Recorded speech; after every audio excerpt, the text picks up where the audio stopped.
Hello everyone, I'm Shuli Nezer, Deputy Director General at the Ministry of Environmental Protection in Israel, and this is Gil Proctor, the head of the Climate Change Division. It is a pleasure to be here today and present Israel's second BUR. Let's begin with the national context. As you may know, Israel is a small country with high population and economic growth. It is located in the Eastern Mediterranean, a region that is highly vulnerable to water scarcity and climate change. Israel has succeeded to tackle severe water scarcity by developing a world-class system of desalination and wastewater recycling plants. Israel has very limited ground-based renewable energy potential due to the land scarcity and the need to protect the migration routes of millions of birds that migrate between Europe and Africa. These substantial limitations have led us to focus on developing solar energy mounted on dual land use, such as buildings, infrastructure, and agricultural land.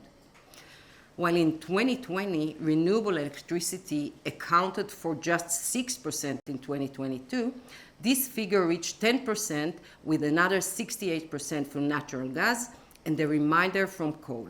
The Ministry of Environmental Protection leads an interministerial mitigation committee which consists of all relevant government ministries and stakeholders from industry, commerce, NGOs, and civil society. This committee oversees the work of the national MRV system, which routinely monitors, evaluates, and reports to the government and to the UNFCCC on the progress and gaps toward the mitigation targets. The committee is also tasked with identifying additional actions and measures required for closing apparent gaps toward the targets. As you can see on this time series chart, Israel's total emissions peaked at 83 million tons CO2 equivalent in 2012 and declined to 77.4 million tons in 2020. This decline in emissions is equal to 1.5% reduction relative to the 2015 base year emissions. While the electricity and transport sectors succeeded in reducing their emissions, the industry increased emissions by 21% and the waste sector by 3%. Note that since the submission of this BUR and inventory, Israel has transitioned to using the 2006 IPCC guidelines, resulting in revised upward emissions estimates. The emissions reductions achieved by 2020 were driven by a 5-year implementation plan initiated in 2016. Fuel switch from coal to natural gas in the power sector contributed most to the emission reduction, which is a result of a change in the grid operator dispatch code to favor gas-powered units over coal units. Other key measures were feed-in tariff for renewable energy and approximately $130 million government support schemes for investment in energy efficiency and switch from heavy fuel oil to natural gas. I would like to turn to Gil now to elaborate on Israel's implementation plan. In 2021, Israel submitted an updated NDC. It sets a 2030 target of 27% reduction in emissions relative to 2015 and an 85% reduction by 2050. This was subsequently revised to net zero by the Prime Minister at the Glasgow Climate Summit.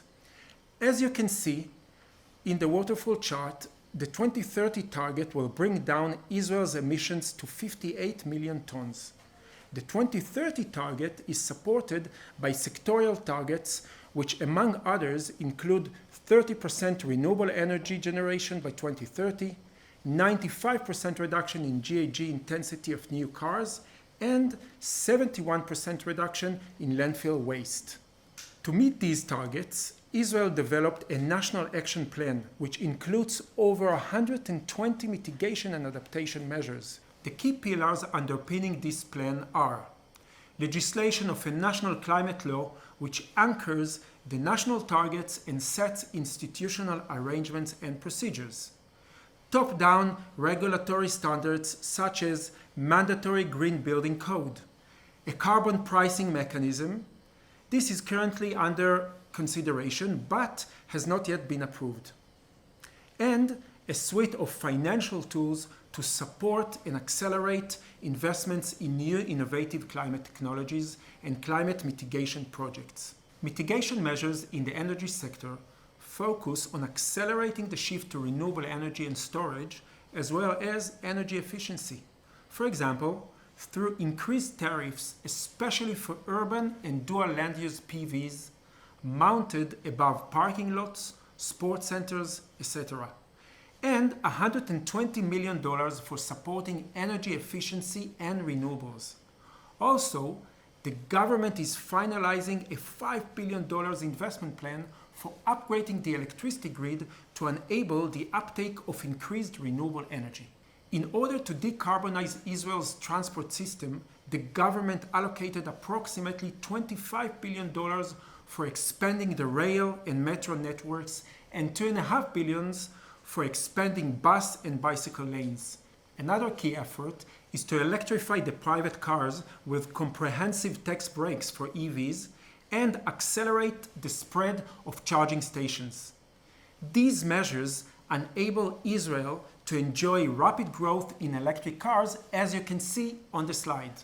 Israel is a global hub of climate innovation, but the urgency of the global crisis requires us to accelerate R&D and deployment of new climate technologies. Therefore, the government decided to allocate $800 million. Other key mitigation measures in the plan include funds for sustainable energy and various regulatory measures to reduce landfilling. I am pleased to note that Israel was the first non-Annex I party to undergo the in-country technical analysis. This important process was carried out by an experienced team of international experts and involved all relevant ministries and agencies in Israel. The review process itself was very insightful and beneficial, especially for identifying gaps in our MRV system and for defining the specifications for a successful transition to the ETF. We are also expanding the collation of data on the support Israel provides to other countries through bilateral agreements and cooperation, for example, in agriculture and water management technologies. We will now be happy to answer any questions you may have or provide more information. Thank you very much.